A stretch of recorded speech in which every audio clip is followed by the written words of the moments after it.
Bonjour, nous sommes à la MFR du Libournais aux Églisottes. Aujourd'hui, nous voulions interviewer une formatrice de la MFR qui est Madame Audubert et nous, on est Anaïs et Maëva. Bonjour Madame, comment allez-vous ? Je vais très bien, merci beaucoup. Vous êtes ici parce qu'avec Anaïs, on voudrait vous interviewer sur votre métier actuellement, votre vie professionnelle d'avant. D'accord. Bonjour Madame Audubert. Bonjour Anaïs. Quel métier avez-vous fait avant d'être formatrice ? Alors métier, je dirais plutôt emploi parce que mon métier, la professionnalisation est venue maintenant. J'ai été, en sortant de mes études, j'ai travaillé dans un cabinet d'ingénieurs où j'étais préleveuse dans l'eau. Ensuite, j'ai travaillé dans les vignes où j'ai fait de la taille. J'ai été surveillante dans un collège. J'ai été aidante familiale auprès d'une personne dépendante atteinte de la maladie d'Alzheimer. Et puis j'ai eu quelques petits emplois entre maintenant où je suis en CDI à la MFR et puis avant où j'ai été en CDD. Donc j'ai été formatrice dans des logiciels de pharmacie et puis professeure à l'éducation nationale. Vous avez combien de diplômes ? J'ai un seul diplôme pour le moment, je suis en formation actuellement, mais j'ai un seul diplôme, j'ai le brevet des collèges, j'ai le baccalauréat scientifique. Et j'ai un BTS, gestion et maîtrise de l'eau, option assainissement. Quel diplôme avez-vous fait pour devenir formatrice aujourd'hui ? Alors, ce n'est pas seulement mes diplômes qui me permettent d'être formatrice. Bien évidemment, il y a le niveau Bac+2 qui est important. Mais c'est aussi toutes les expériences que j'ai pu avoir à côté.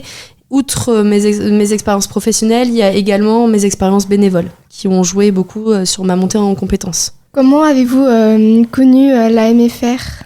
La MFR du Libournais ? Oui. Particulièrement ou les MFR ? La MFR. La MFR du Libournais ? J'en avais marre un petit peu de mon poste d'assistante d'éducation. J'avais un peu fait tout le tour du poste de surveillant, comme on dit, au collège. Et j'ai décidé d'arrêter cet emploi-là et de chercher quelque chose qui correspondait mieux à mes attentes professionnelles. Donc moi, je vais être professeure depuis que je suis toute petite. Et donc, en regardant sur Pôle emploi, je suis tombée sur l'annonce de la MFR du Libournais. Je connais les MFR depuis que je suis petite également parce que mes parents faisaient déjà partie de MFR, alors eux en tant que maître de stage. Mais je connaissais déjà le système MFR de ce côté-là en tout cas. Et donc je suis venue spontanément postuler ici.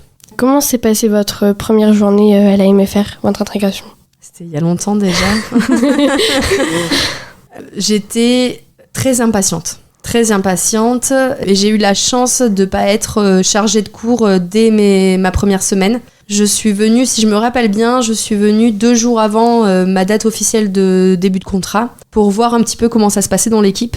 Et du coup, j'ai pu rencontrer l'équipe et puis j'ai pu aller en cours avec certains de mes collègues. Et puis, pendant l'entretien professionnel, on m'avait déjà dit les matières que j'allais faire puisque je suis rentrée en cours d'année, j'ai pas fait de la rentrée. Je suis rentrée en novembre et donc du coup, on m'avait déjà dit que je ferais telle et telle classe avec telle et telle matière.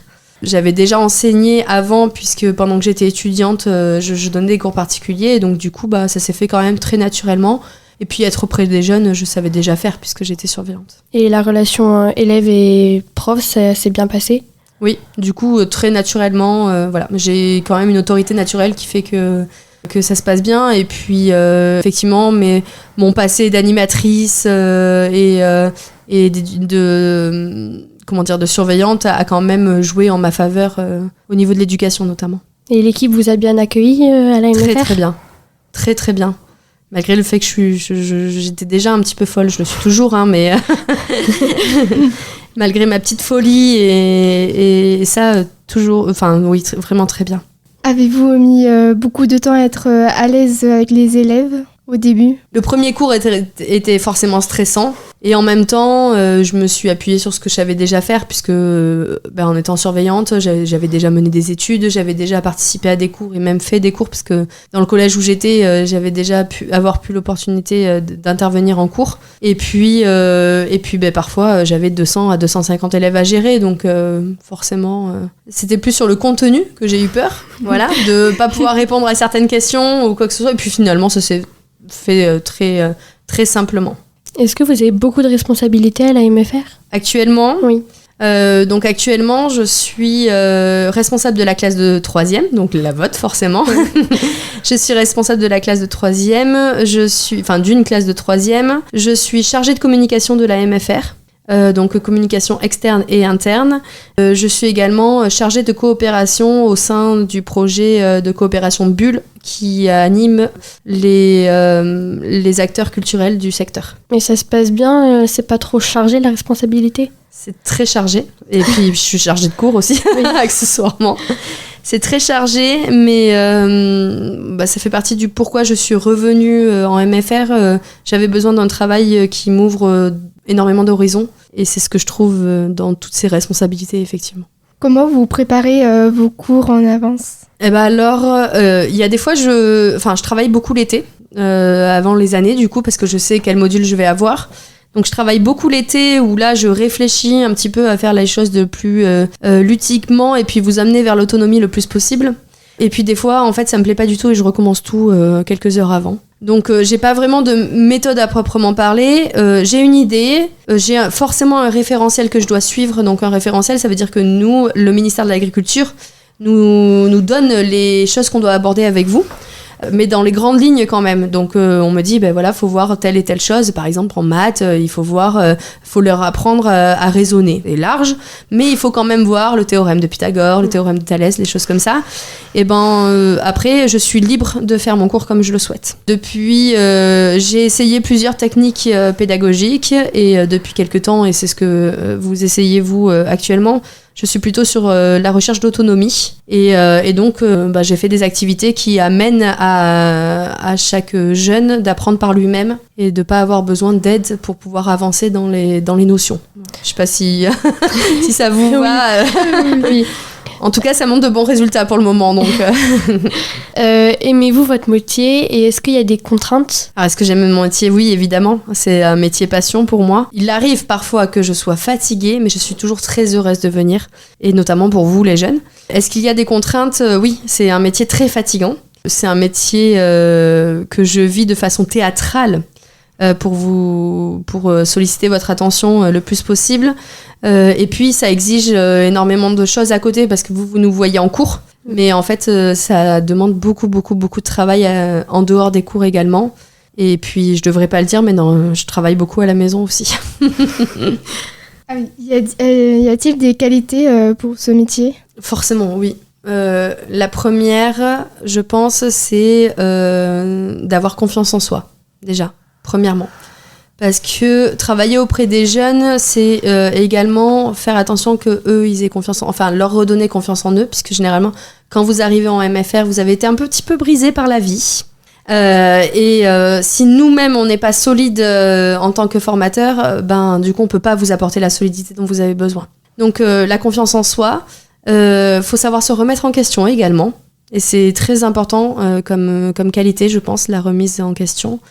Et puis, être à l'écoute, forcément. Comment vous sentez-vous en classe? Je me sens dans mon élément. Je suis encore mieux quand, en face, j'ai des jeunes qui sont réceptifs à ce que je fais. Et puis, en fait, un cours que j'aurais préparé qui, par hasard, ne se déroulerait pas comme moi je l'avais préparé, finalement, pour moi, c'est une réussite. Parce que la plupart du temps, c'est parce que vous avez soulevé des questions auxquelles je ne m'attendais pas. Mais vous vous êtes quand même posé des questions, et donc du coup, même si je dois déborder et puis finalement pas faire ce que j'avais prévu, vous êtes, vous, en train d'apprendre, et c'est ça le plus important pour moi. Du coup, dans les cours, il faut toujours avoir un plan B au cas où si ça se passe pas comme prévu. Pas forcément l'avoir de base, mais réussir à le trouver, oui. Et est-ce que vous avez... Est-ce que vous avez une anecdote drôle ou un petit peu croustillante à nous Il m'est arrivé une anecdote une fois dans Libourne. J'étais en train de faire mes courses tranquille et du coup on m'appelle derrière moi, Madame Audubert, Madame Audubert. Moi je me retourne, j'avais mes enfants qui étaient là. Mes enfants se cachent en mode oh là là non encore parce que ils ont l'habitude que je me fasse un peu alpaguer dans Libourne. Et en fait, entre le collège forcément et puis la MFR, les gens me connaissent un petit peu puisque je fais sur le territoire.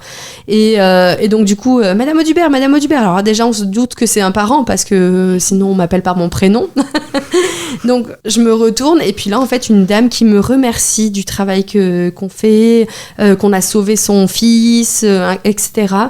Écoutez, ça fait 3 ans maintenant et je ne sais toujours pas qui est cette dame et qui était cet enfant. Mais visiblement, j'avais changé sa vie, mais je ne sais pas.